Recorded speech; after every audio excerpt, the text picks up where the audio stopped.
స్తోత్రాలు. మీరు ఆశీర్వాదముగా దేవుడు చెప్తున్నాడు.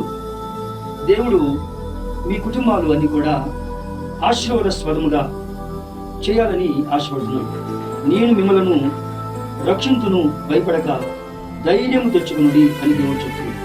ఈరోజు చాలా మంది భయపడేవాళ్ళు, ఈరోజు చిన్నదానికి మరి ఏదో ఒక సమస్య వచ్చినప్పుడు భయపడేవాళ్ళు లేకపోలేదు. అయితే దేవుడి వాక్యం ద్వారా ఏమన్నా అంటే మీరు ఆశీర్వాదముగా కావాలని దేవుడు ఆశపడుతున్నాడు. అయితే మిమ్మల్ని నేను రక్షిస్తానని తెలియపరుస్తున్నాడు, నేను మిమ్మల్ని కాపాడుతానని తెలియపరుస్తున్నాను.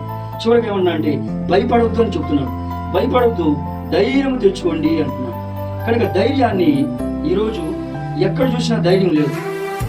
అందుకని దేవుడు ధైర్యాన్ని మీకు తెలియపరుస్తున్నాడు. కనుక దేవుడు వాక్యము ద్వారా మిమ్మల్ని ధైర్యపరుస్తున్నాడు. దేవుడి వాక్యాన్ని దీవించును గాక.